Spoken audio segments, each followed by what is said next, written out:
Good evening, and thank you for joining us for our final applicant webinar for the 2025 Spark Awards for Big Changemakers. We have 1 hour scheduled today for today's webinar, and we aim to get through the information of the session fairly quickly, but as thoroughly as possible, so we have as much time for Q&A at the end. So please do flag any questions you have. You can use the Q&A chat or in the group chat to flag any questions, and as we're going through the presentation, the information, we'll try to weave it in. If not, we'll be able to directly address it at the end during the Q&A. This webinar will be recorded, is being recorded, and will be added to our website. So don't feel like you need to take notes on everything that we're discussing. All this information that we're sharing tonight has been provided on our website. We're just covering in a bit more detail, but all the information is readily available on our website. We will start by going through the core information about the Spark Awards. So we provide you a bit more detail, and this session is designed to help you figure out whether or not this is the right opportunity for you, as well as to think through how to best complete your application. So we want to ensure that we're able to be as responsive as possible to your questions. So please do use that Q&A chat box during the presentation so that we can try to weave in your responses. I'm going to turn it over to my colleague Harmony, who's going to get us started with the session. Hi, everyone. Thanks for joining us this evening. So just to go through the agenda, we're going to do some introductions to who I am and who Bakari is, an introduction to Big Change. Then we'll go over, give an overview of the Spark Awards, what you need to do to be eligible, and the learning and support program, and also the timeline of the Spark Awards. And then we'll go through the Spark Awards application process and also the selection criteria and questions that you have to fill in the application form. And then we'll finish off with a Q&A.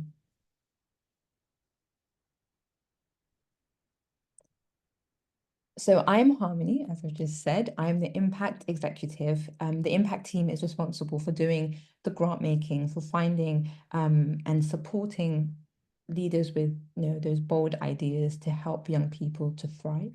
And I have Bakari with me, who is the Impact Manager, who oversees the design of our funding programs and will be the person you would have, those who end up being award recipients. Bakari will be the one managing those relationships with them as the Impact Manager.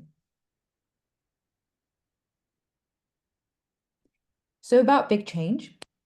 Big Change, we are unashamedly hopeful for a future in which all young people are set up to thrive.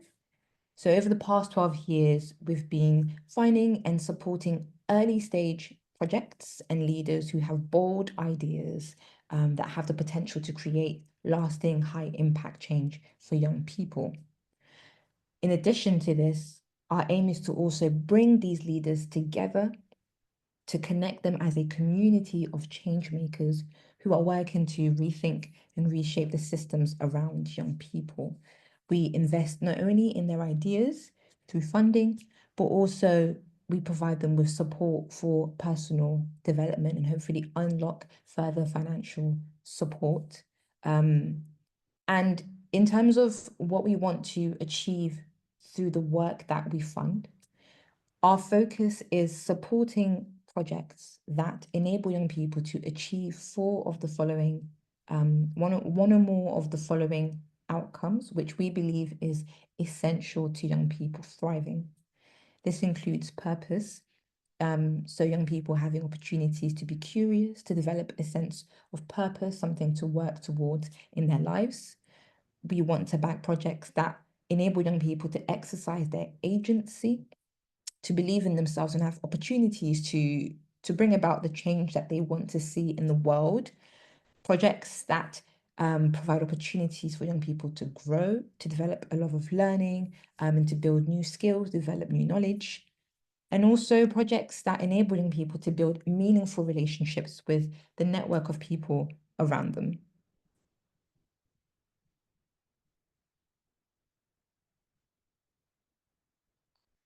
So who is working on the Spark Awards alongside us? We have the Ferdinando and Luigi Innocenti Foundation. They are a funding partner, which means that they are also making a financial contribution to deliver the Spark Awards. We also have Virgin Unite, who is another funding partner, and they've been generous enough to also provide funding to deliver the Spark Awards. And then we have the Young Foundation, who will be supporting us in the delivery of the learning and development programs. The Young Foundation have expertise in social innovation in the UK and supporting social innovators, and they will be the ones co-designing that support and learning program with the award recipients and providing the coaching and the peer learning opportunities.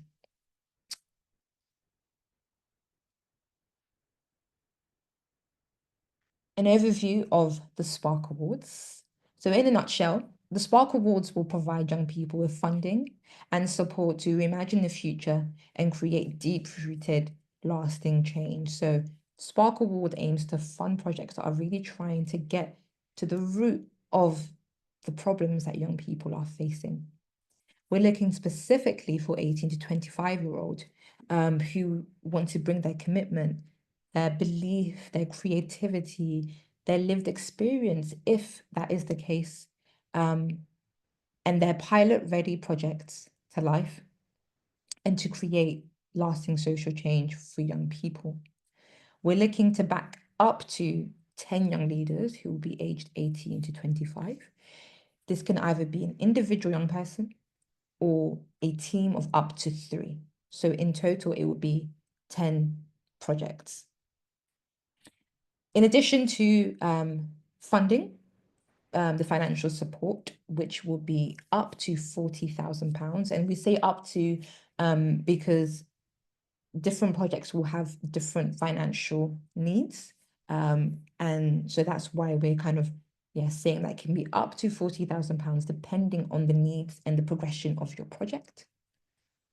You will also, award recipients will also partake in a 12-month tailored learning and development program, which will be designed to suit the individual needs of the participants as much as is possible, and also cater to the group as a whole. You will also receive support from the impact manager, who I mentioned is Bakari, and he will be there to guide you along the way and provide you with the support that you'll need to help your idea to develop, your project to develop and to progress.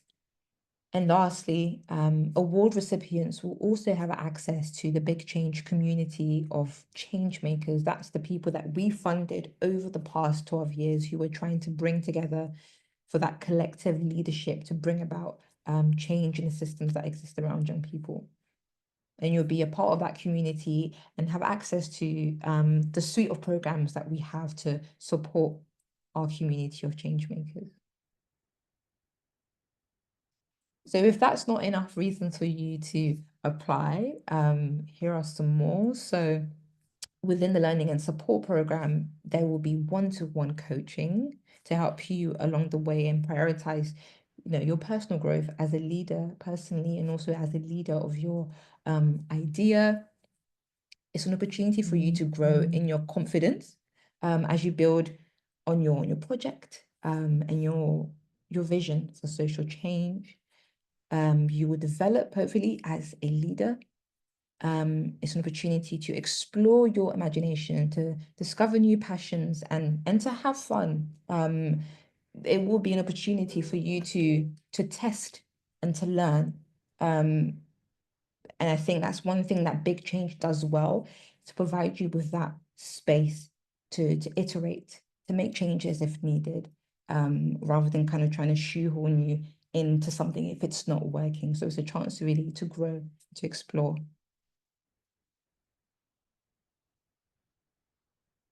The eligibility criteria. So as I mentioned, we are looking for young change makers who are aged 18 to 25. We have had people kind of ask us questions around if if there's wiggle room around that age bracket. And unfortunately, to be equitable, we have to be quite strict, and we are keeping it to those aged 18 to 25 during the whole calendar year. So you have to be 25 during 2025. And you also have to live in England Your project has to be pilot ready, and we will explain a bit later what that means in more depth. Which just as an overview, pilot ready, we mean that you have an early a model, an early design of a product or a program that you've researched, you've designed and tested. You should have a clear understanding of the problem that you're trying to solve based on lived and learned experience. Lived experience is great, but it's not a necessary requirement for you to be able to apply, but it's definitely something that our applicants can draw on. And your project has to, yeah, be based on engagement with those who are facing those problems and for their insight to shape the design of your project. We want applicants to be excited by learning with and from a network of peers. We're really big on learning and applying that learning. Your pilot ready project must address the systemic changes. And by systemic changes, we mean you're really getting to the root causes of the problems young people are facing, and not just trying to do like a one-off project that won't have that lasting change in young people's lives. And as I mentioned before, your project needs to be trying to achieve one or more of the four outcomes to help young people to thrive, which is purpose, agency, access to trusted relationships, and opportunities to grow.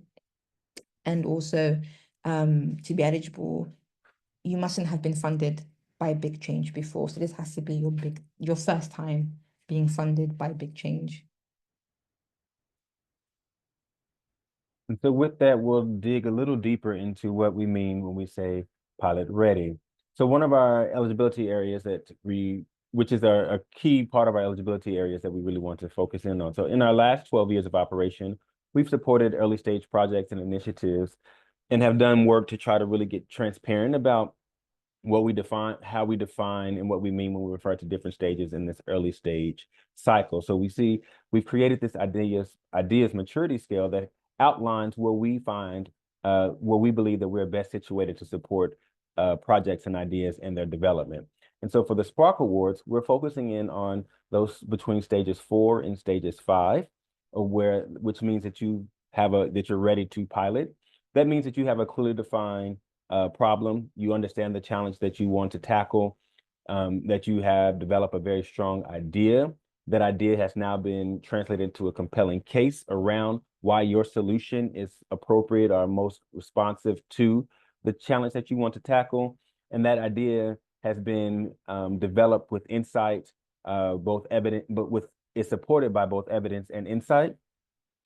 And that has now been developed into a strong initial project design. And so when we say that strong initial project design, we're looking for you to have a proof of concept for an idea or a project that you're working with that has been vetted and has been scrutinized by those who will be benefiting from it. So that when we say practical testing in different contexts, it doesn't necessarily mean that you've implemented this prototype or this project, but it refers to that the project design has been scrutinized and examined by different stakeholders with their insight and feedback being used to shape its current form. So as you submit it for application for the Spark Awards, we want to see evidence of that research, evidence of the insight being used to inform your current prototype.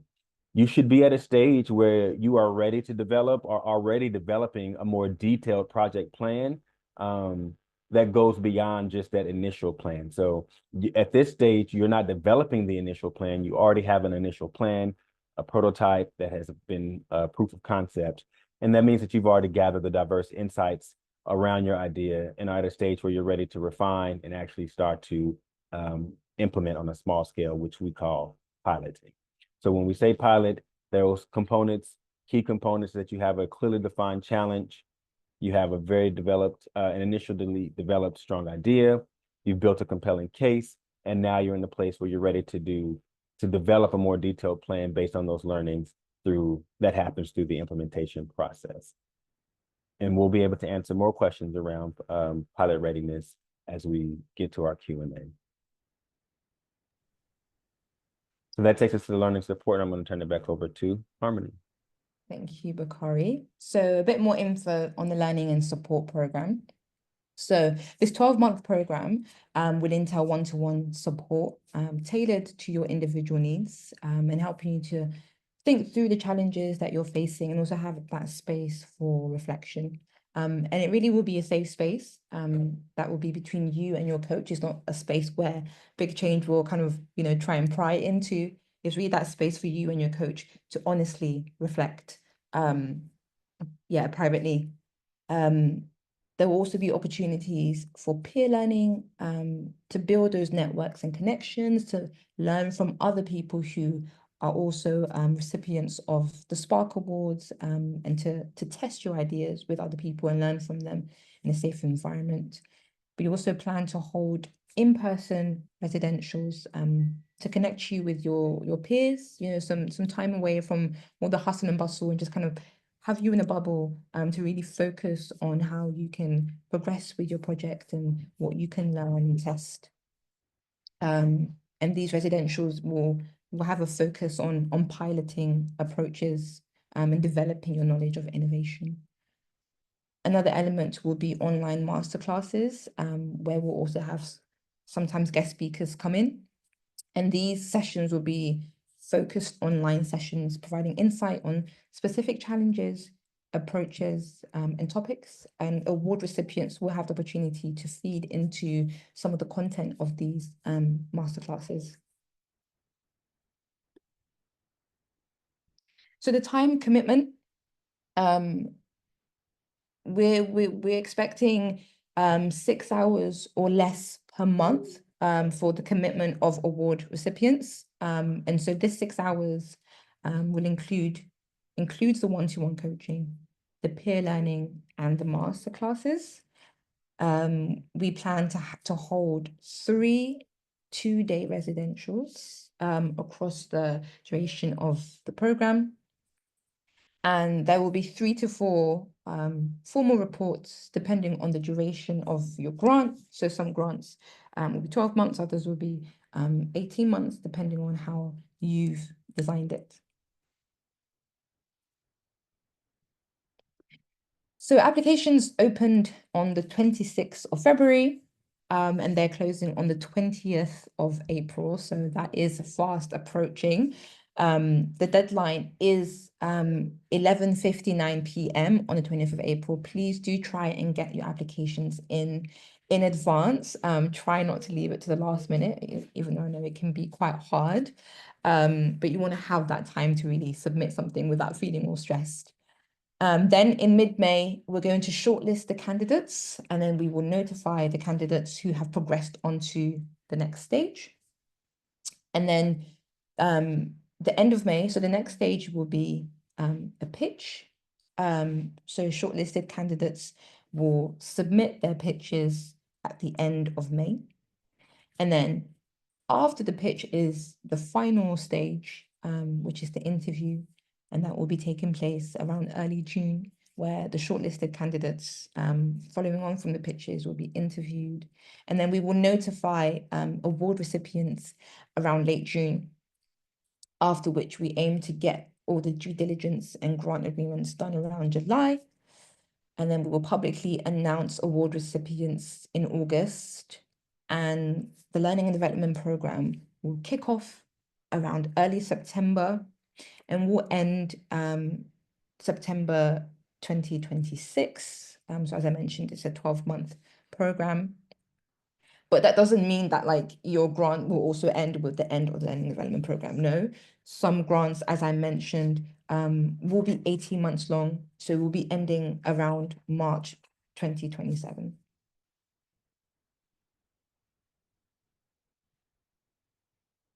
I want to hand over to Bakari, who will talk about the application and selection process. Thank you, Harmony. So, as you should know by now, and if you don't, there are 4 steps in the application process for the Spark Awards.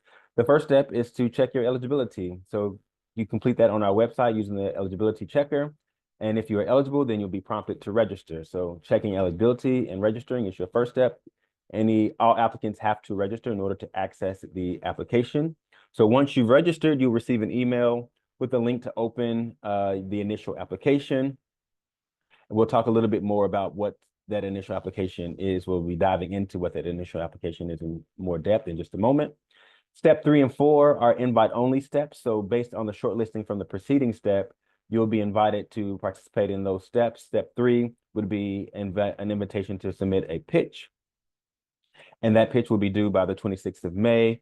If you're invited to do so, we'll also hold a pitch prep webinar so you know exactly what to look for. We'll provide guidance around how to prepare for your pitch. And then we'll be notifying applicants around the second week of May who would be invited to participate in submitting a pitch. The fourth and final step in the application process will be a virtual interview with our selection panel. So those are the overview of the application steps. Those are the actions that the applicants will be taking on. On the other side of that are the selection stages that will be done internally by the Big Change organization. And that will help us get to who those up to 10 individuals or teams will be who are the award recipients. So our selection process will be supported by Big Change team members and volunteers, both young supporters who are aged 18 to 25, as well as other sector supporters who all have the expertise in social impact, driving change, and/or program delivery. In the first stage of our selection process, we'll be verifying the eligibility of all applicants so that we can ensure that only those that are eligible are being assessed. And then once that eligibility has been verified, we'll be assigning assessors to applications. So the initial application will be reviewed and scored by up to three, at minimum three times by a Big Change team member, a young supporter, and a sector supporter. So we'll have a diversity of opinion and perspective reviewing each and every eligible application. After that, then during stage 1, we'll be shortlisting up to a maximum of 20 applicants who will then be invited to submit a pitch.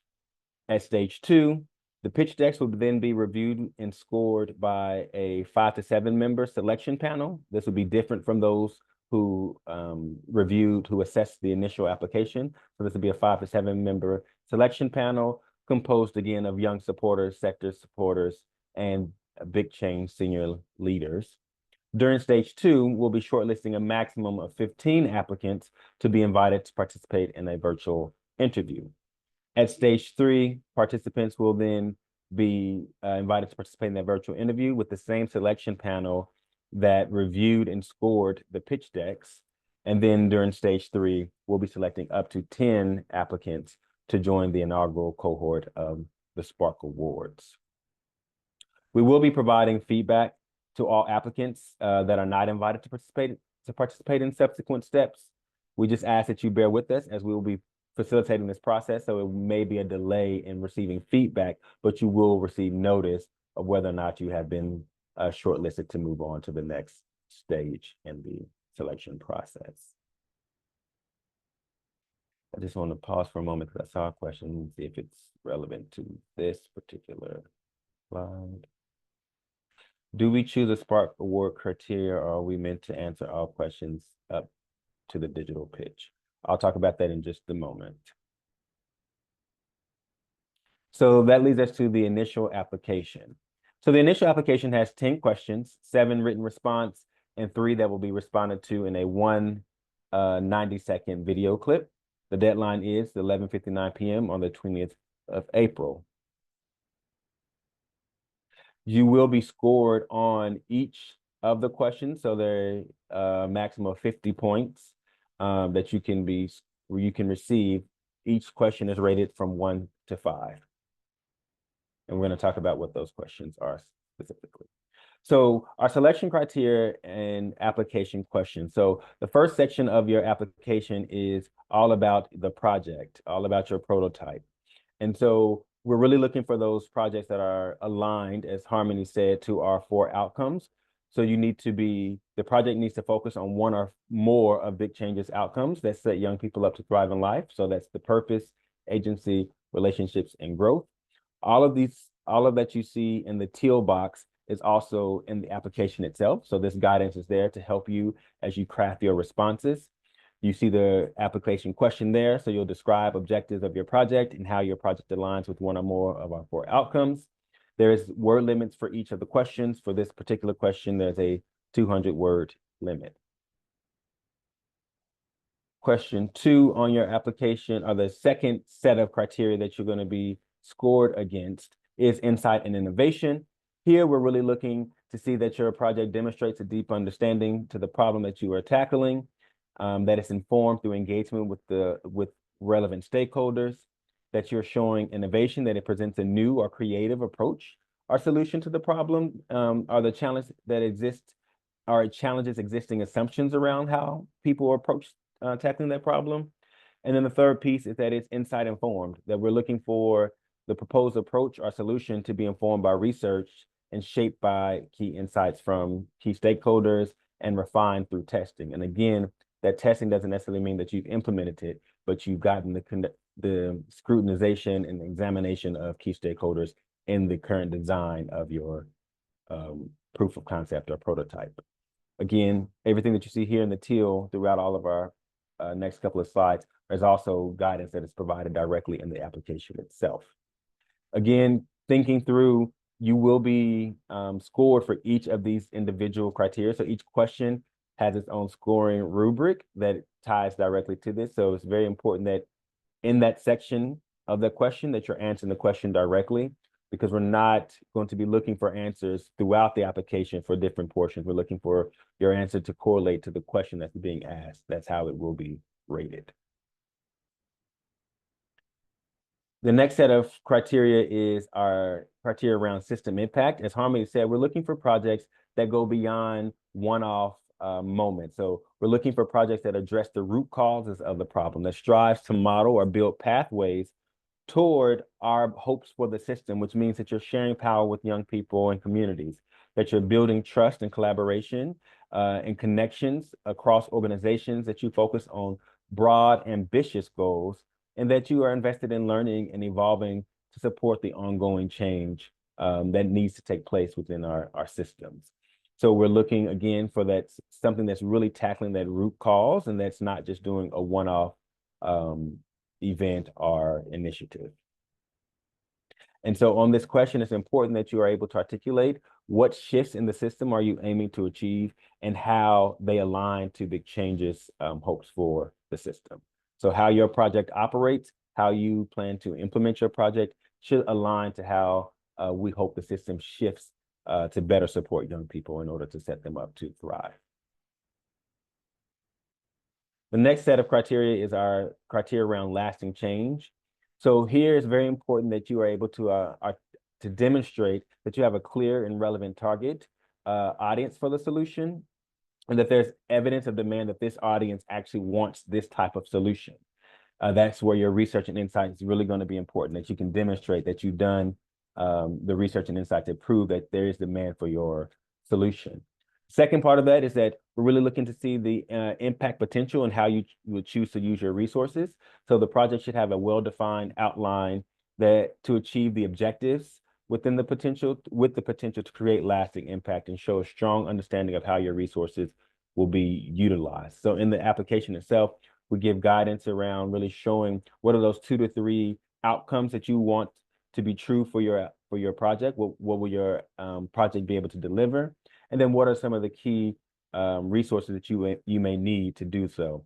So really looking at that question, provide a brief overview of the key partnerships, activities, and steps you will use to achieve the objectives of your project, including your estimated total budget to deliver this project and an idea of how that budget will be allocated. So it doesn't need to be super detailed, as you only have 250-word limit, but we do want to get a broad sense of what areas will you be spending your grant, your award amount, and what other resources may you need to achieve your outcomes. Those are all the written responses. Now we move into the question prompts for your video response. Again, your video is a 1-clip, 90-second maximum video. And this is really about the leader. So this is where we are able to learn more about you. And this is why we wanted to include a video so that we can hear from you, because it's different when you articulate it verbally versus us just reading it on a page. And so this is your opportunity to tell us more about your passion and your vision for change, your motivation and your commitment and your leadership style. And so the first section is your purpose alignment. We're really looking for those applicants who can demonstrate a clear, ambitious, and aligned vision for ensuring that young people thrive and are able to create those systemic changes that are necessary to support their thriving.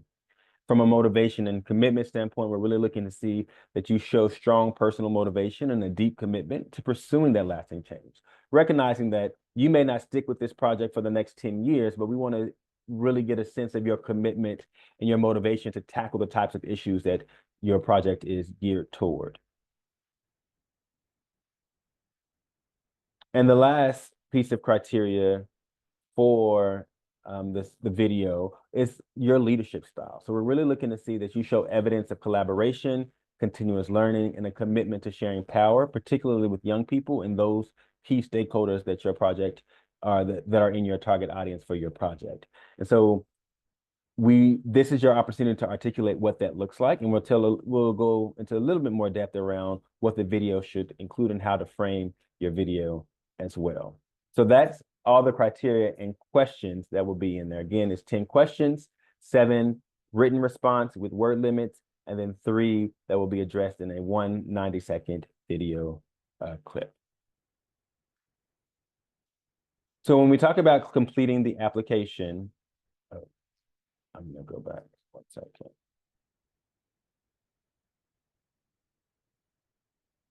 It's not stopping. Sorry, 1 second. Technical difficulty.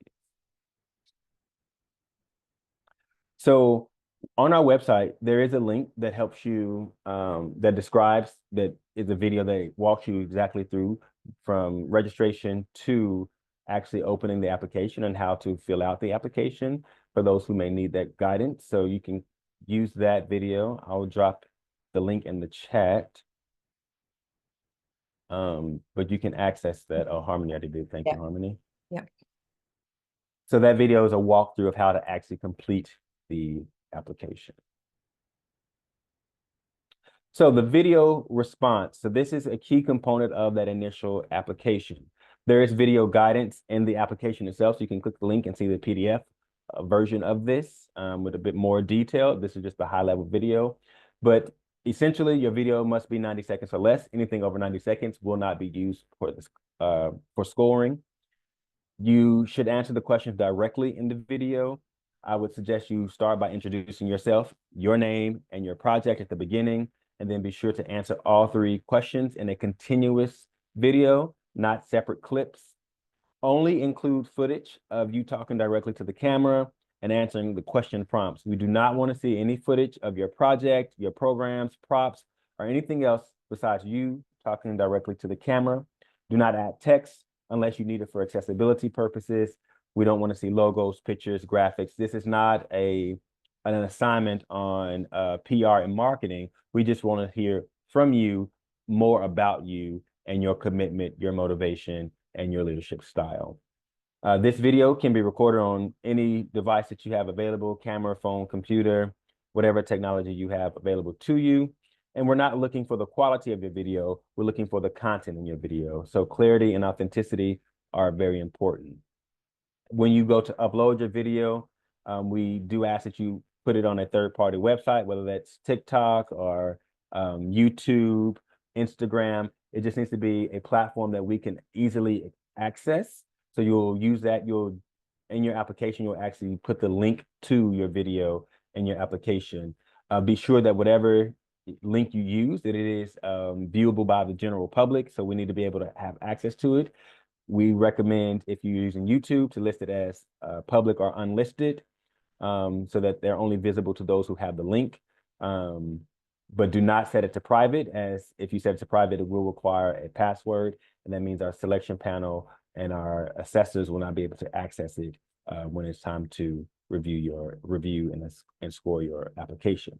Ensure that the video remains accessible for the entire duration of the selection period. So from the 20th of April through the 21st of June, we should be able to access your video so that we can continue to refer back to it. As I said, there are two separate groups who will be scoring and reviewing applications. So it's important that every group has access to your full application. When submitting your video link, copy and paste the link, the direct URL into the video to your video in your application form, and double check that the link is working and does not require a login or a password to be viewed. If you submit your application with a non-working link, it may disqualify your application from further review. That brings us to the end of our core content. I think we have about a little less than 20 minutes left to answer any questions. So this opportunity for you, you can either raise your hand or unmic and we can unmute you so you can verbalize your question, or you can drop your question into the chat or Q&A box. And I think we have a couple in the Q&A. So do we choose a Spark Award? I think I've already answered that.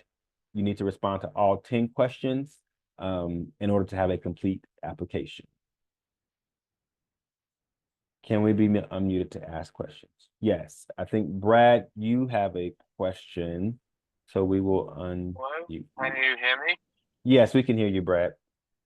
Hi, I have two questions. And first of all, I just want to say thanks for putting this on because it's been really inspiring and I've been getting obsessed with the application.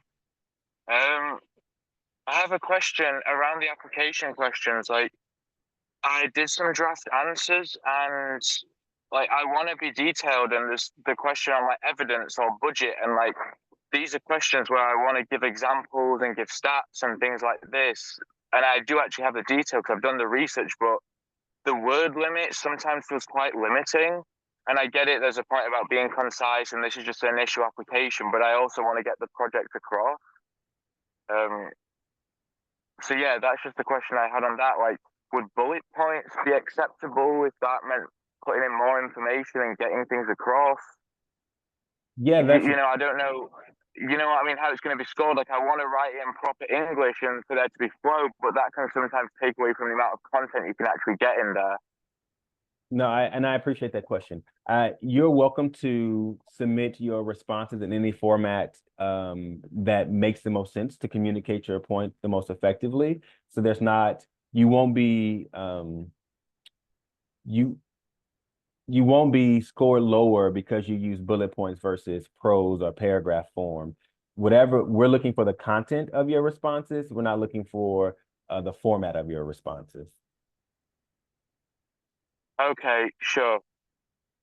And like, say if you've done research, like, can you be like, I've worked with X organization or this organization, but not actually explain like who they are? Like, will you guys be like, oh, like, what does this actually mean, and research that, or does things need to be really explicit and quite explained?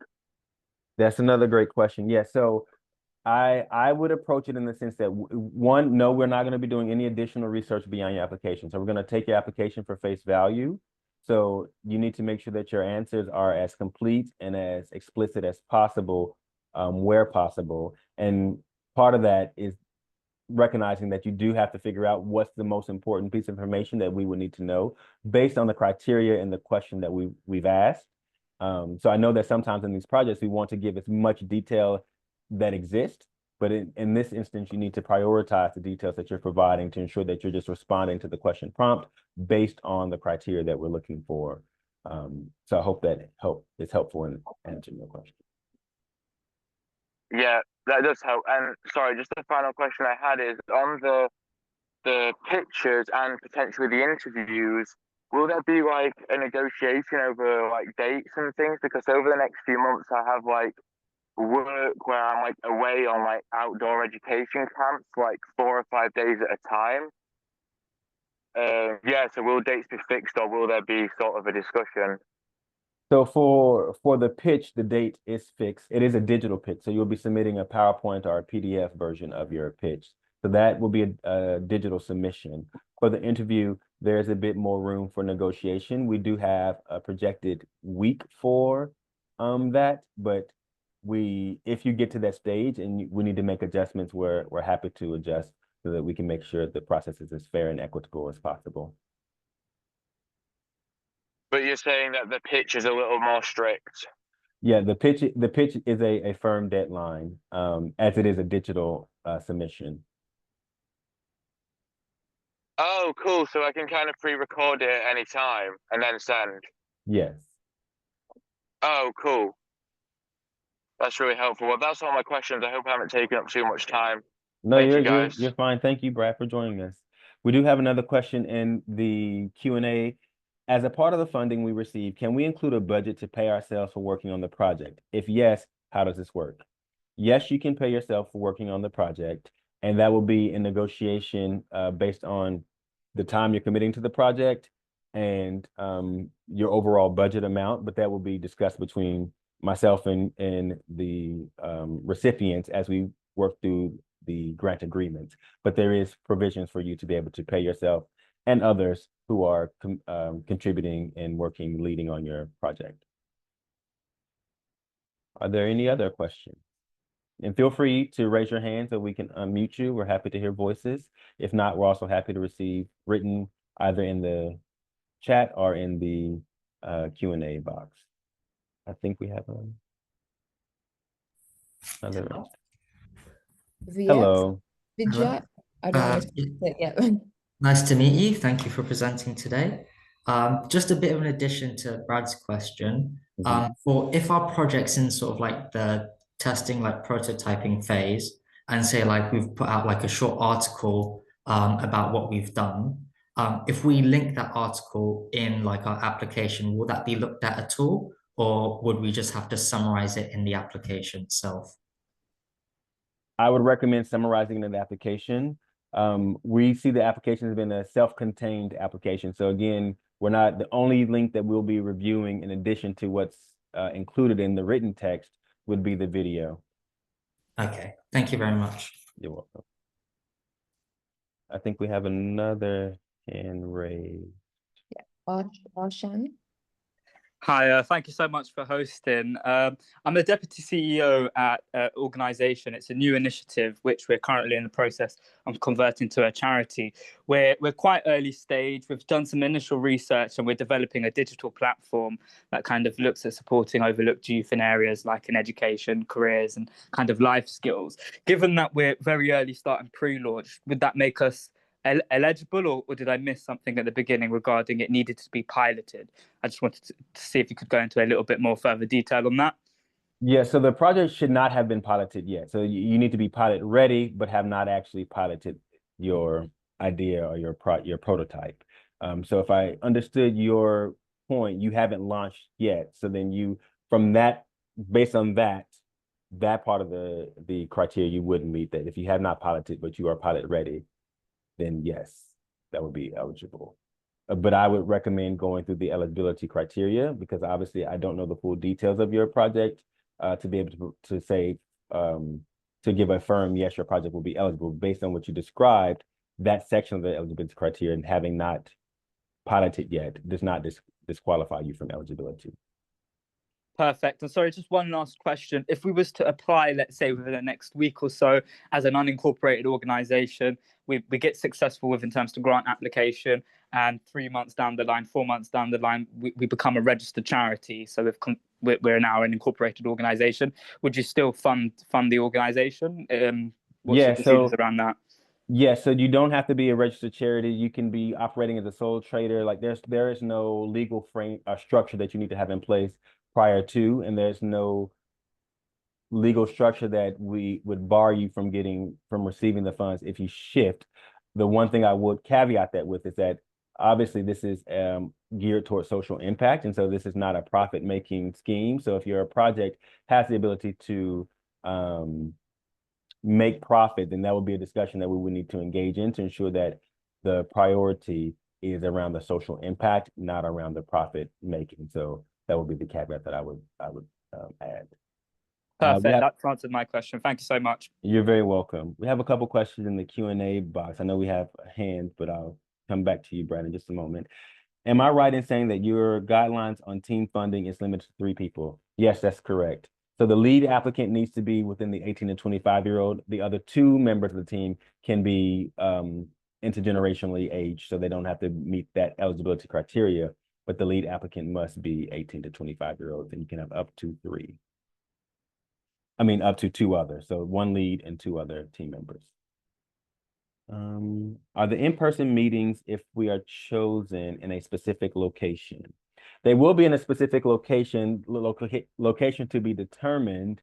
But if it's outside of your local area, then we will provide accommodation and travel costs will be covered, those expenses. And that will not be part of that will be in addition to your grant agreement. So that wouldn't be part of your project budget. That will be something that Big Change will cover. When funding a team, is that limited to a three-person team? Yes, again, one lead applicant who must be the 18 to 25-year-old, and two other team members can be attached to that applicant. And we have another hand. Brad. Hi, thank you, Bakari. Just a bit of a question around budgeting and the funding and receiving other funding. So is the idea that you should be able to pilot your program with the £40,000, and that further down the line, maybe you will look to scale up and then you look towards other funding as well? I'm still kind of really thinking through my budget and the costs and, potential other partnerships with other funders. Yeah, so that's a great question. We are happy for you to work in collaboration with others as well. So we don't believe in working in silos. So if your project requires funding from multiple sources, that is welcomed and acceptable. That would not disqualify you from receiving the Spark Award. So even if it needs more than £40,000 and partnerships to pilot, that's okay as well? It is okay. There will need to be evidence that you have the funds available to do the pilot. So if you need more than the 40,000 to pilot, we would need to see evidence of that you have that in order to be ready for pilot. Sure. Okay. But if you haven't got that secured, that might put your application at a disadvantage then. Correct. Thank you. That's really clear. What if my project is a social enterprise idea, but the pilot phase is free, and when it does scale, it plans to have a model while still remaining accessible to those who need it the most? If I understand correctly, the pilot will be free, and then there will be a fee associated with future use during scaling, while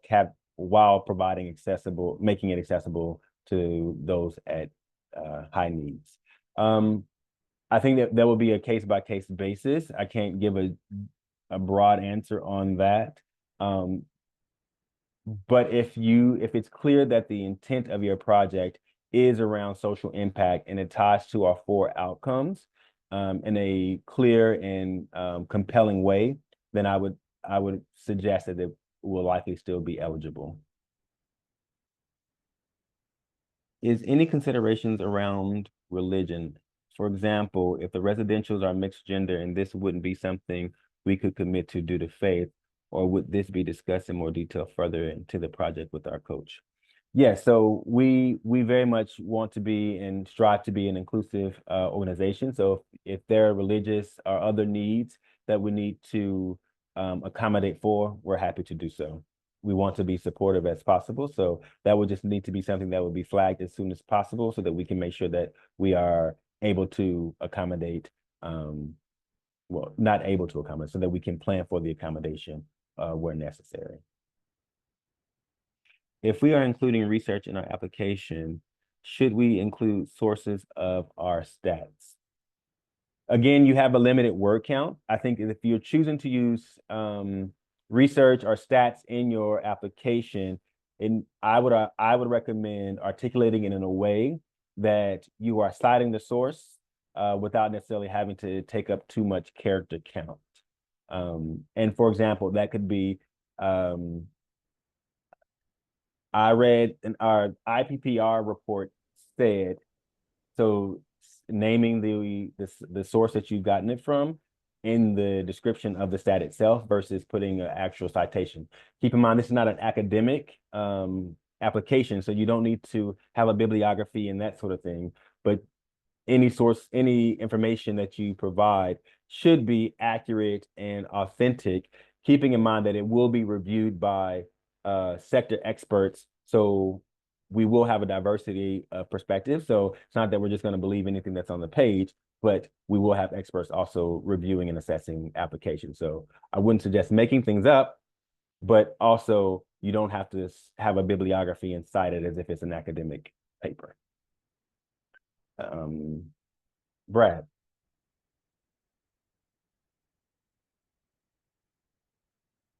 Oh, Harmony, do you mind unmuting? Oh, sorry, I don't have another question. I forgot to lower my hand. Okay, Sorry awesome. about that. No worries.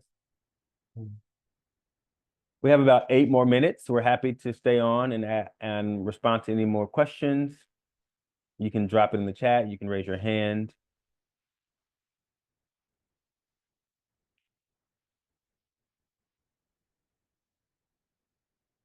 Just a reminder, again, step 1 is to complete the eligibility checker, excuse me, and then to register on the Spark Awards portal, and then submit your completed application by the 20th of April.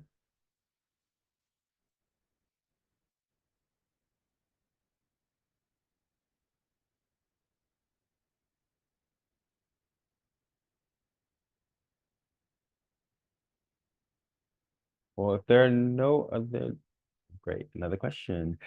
Does the video need to be recorded in one go? Can we compile various videos together and post on YouTube? Yes, you can. Yes, you can compile more than one video. You have a 90-second limit. When we say one clip, that means it just needs to be one continuous video. There's not an opportunity for you to post more than one video link. So it needs to be all contained in one 90-second video. How you choose to do that is up to you. But again, remember the criteria that no props, no logos. It should just be you facing the camera, directly answering the question prompts. Within the funding, could we include a budget to have someone work with us? Like if we wanted to work with a freelancer or intern, yes, very much so. So if that's an area of budget that you need, you can definitely include that in your budget application. And I would definitely recommend reviewing our frequently asked questions, which gives even more detail around how the funding can be spent and areas that the funding cannot be spent.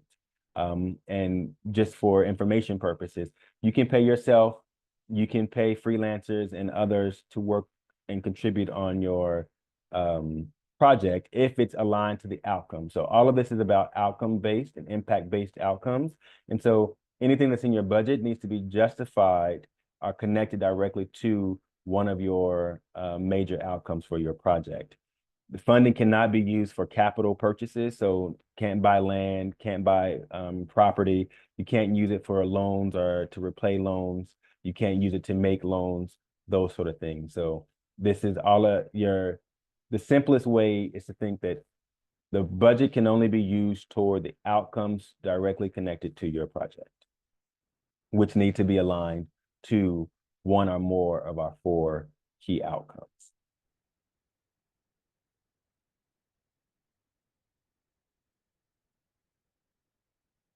Feel free to ask more questions. No question is a dumb question or a stupid question. It's better to ask it now, as this is our last and final webinar before the application deadline. So if you do have any burning questions, this will be the opportunity to ask. And I'm sure others may be thinking similar questions if you have one.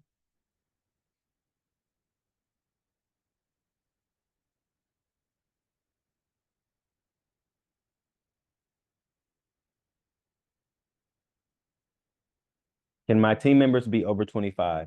Yes, only the lead applicant must be 18 to 25, but other team members can be any age.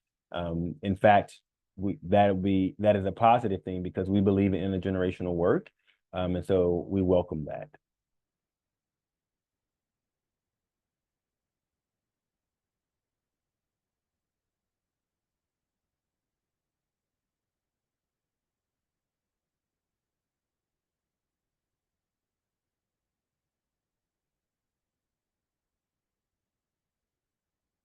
We have about 4 more minutes.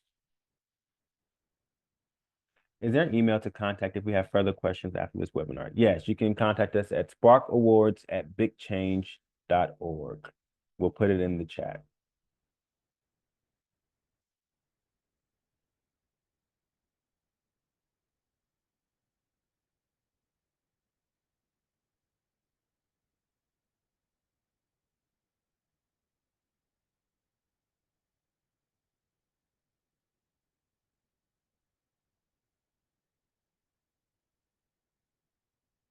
I'm not sure if you covered this at the beginning, but will a copy of these slides be made available to us? So the webinar has been recorded, is being recorded, and we will post it on our website so you can review it in its entirety at your leisure.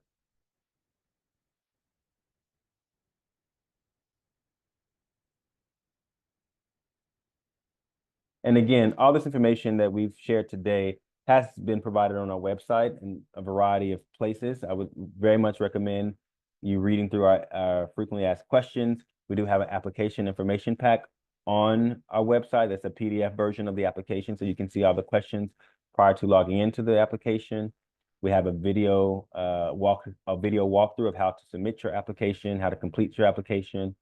We have a video featuring Harmony, another colleague of ours. It gives a verbal version of our frequently asked questions and overview of the Spark Awards. So there are a multitude of resources that you can definitely access, all the information you need to complete your initial application.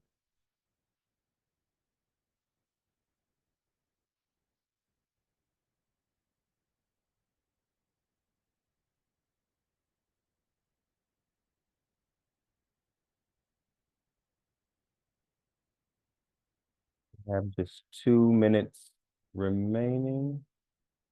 Will this be your last opportunity to ask us a live question? Or to...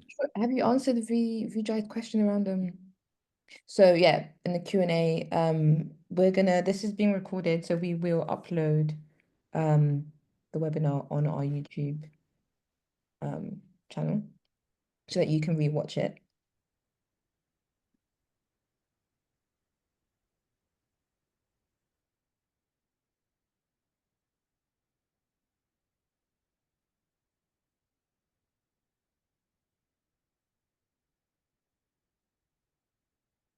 I think we have a... Hello. I know you answered this already, but I just want to make sure I've understood it correctly. For the team leader age group, is it for one calendar year that you need to be within that age group, or is it for both years that the award funding will be running for, that you need to be within that age group? Within the 2025 calendar year, you need to be 2025 between calendar year. 18 to 20. Okay, thank you very much for clarifying. Yeah. All right. Well, if there are no other questions, we thank you all for joining us this evening, and we look forward to reading your applications and seeing who becomes our inaugural cohort of the 2025 Spark Awards. If you do have any further questions that you weren't able to answer, get answered here today, again, you can check our website for all the information that was shared, or contact us at sparkawards@bigchange.org. Email is in the chat. Thank you, everyone, and have a great evening.